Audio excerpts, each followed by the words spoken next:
Okay, well, welcome back to our class. In this lecture, we're going to cover the book of Job and perhaps the book of Proverbs. So let's get started. The book of Job is a really exciting book. It deals with a really important topic. The the main topic is wisdom. This is a wisdom book, but wisdom is being applied to suffering. So, namely, what does it mean to be wise while you suffer? And we could even be more specific. There are some suffering that we deserve and some suffering that we do not deserve. This would be an example of how to be wise when you suffer and you do not deserve it. And the book begins with this really interesting prologue that kind of narrates and frames the book of Job, namely, why is Job suffering? It's not because Job sinned. It's not because God lacked kindness. It's not because God wasn't able to keep him from suffering. Job is suffering because he has a cosmic enemy, and that's what we learn about in the prologue. We have several characteristics of the book. It says here that Job deals with theodicy, which just means understanding why God's people suffer. And that's true. I would say that the biggest issue here is wisdom, and the context about how we are applying wisdom is theodicy. And ultimately, in theodicies, what the authors are doing is showing that God is not to blame for the suffering. We see these major questions like, is God good? Does Do good people suffer? And if God is good, then why is there evil? So these are really important questions. I think our society is asking. Maybe many of you have asked, and they're questions that have been asked for millennia. I would say probably as soon as suffering entered into the human experience. Again, back to the prologue, when we're looking at the characters of this book, we see that Job is a blameless man. He is upright. He's very wealthy. He has a big family. He is very successful. But what we learn about is this dispute in the divine court, where at this time Satan has access to God, and Satan, which literally means adversary or accuser, comes to God and says that Job only worships you because he is flourishing, and that if he was no longer flourishing, he would not worship you. This is Satan's complaint, and Yahweh's response, the Lord's response, is a bit interesting, but the Lord gives him permission and basically calls his bluff. He basically calls him out and says that he will continue to praise me. And in this, Satan has permission from God to harm Job. So we see this it's almost like a cosmic test that is now happening in the divine court. And then we're introduced to the suffering, and it's not good suffering. His children are out partying, and it seems like living in sin, and Satan kills them. Livestock are taken, servants are destroyed, and the narrative comment is that in all of this, Job did not sin or charge God with wrong. We go back to a divine court where Satan again comes into the presence of God, and and again gets permission to come, and where Job is suffering even more. This time, his health, he has boils, and it is not thriving physically. And his wife, speaking on behalf of Satan, says, just curse God and die. And yet the narrative comment is that in all of this, Job did not sin with his lips. So in the beginning of the book, we have this prologue that sets us up, that we have this righteous man who is suffering grievous things because Satan is accusing him and his adversary. And we have even his wife endorsing the view of Satan, that if you don't get 100% blessings from God, then just curse him and be done, which is the worldview of Satan, that somehow humans can and should use God to ensure prosperity. And Job is not buying into that worldview, namely this idea that you can mechanicalize God as if he is a genie in the bottle so that you can ensure well-being for yourself. Job is not buying into that.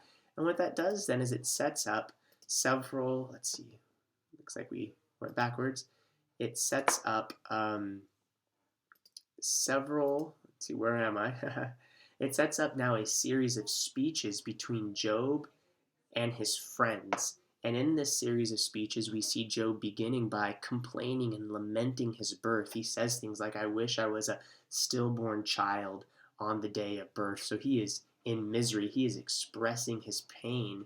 And his friends, Eliphaz, Bildad, and Zophar, come onto the scene to first encourage him and to comfort him. We see Eliphaz emphasizing God's justice and purity, Bildad, that wicked people suffer alone, and Zophar is this rationalist who observes Job's punishment and says, therefore, he must have sinned. So what we see in these worldviews is really the worldview of Satan, this idea that the world is mechanical, that you could reduce it to these mathematic formulas, that if you're suffering, then you must have sinned, and that if you were blameless before God, you can guarantee divine prosperity. The friends have bought into this.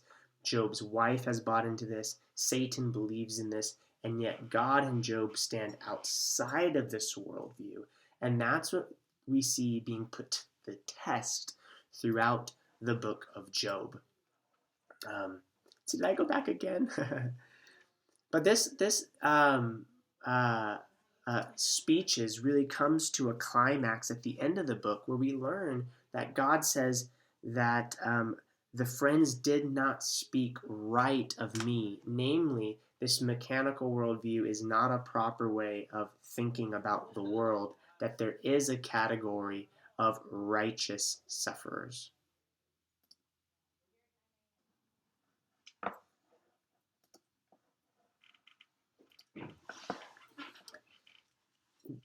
So what we're seeing then is that the book of Job is really this test of worldview. Whose worldview is accurate?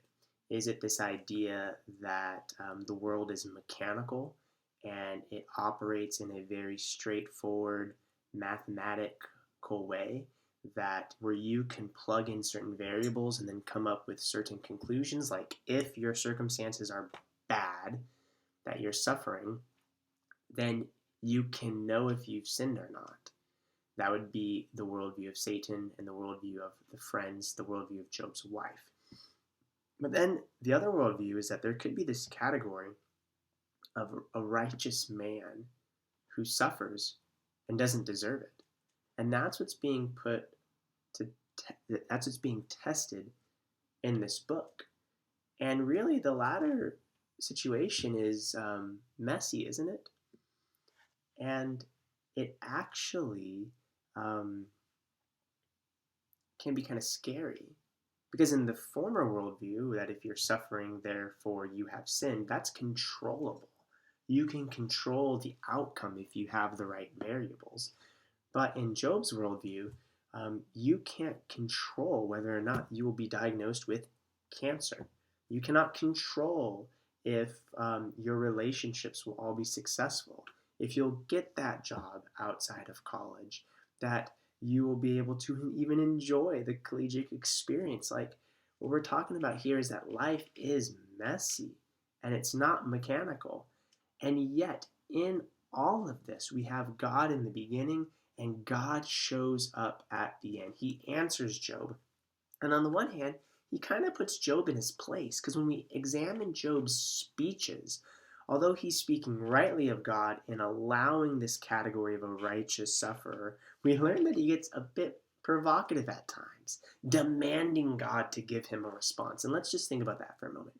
Here we have Job demanding that the God of this universe gives him a response. and God does. When you look at God's responses, his speeches at the end of the book, he doesn't answer the question of why am I suffering? Rather, he shows up and he basically says, I am God and you are not. And what we're learning, guys, friends, is that when we're suffering and we don't deserve it, wisdom allows this understanding that God is God and we are not. Too often we want to cross the threshold of God and know why I'm suffering. We want to be able to put the variables together so that we can control and predict our future. But the wise person allows God to be God and man to be man, even when we're suffering and we do not deserve it. So I know I didn't go over the PowerPoint in detail. We have a lot of books to cover, so I'm just going to leave an introduction to Job at that. And if you have more questions about the book, I would love to talk to you about it, maybe through email.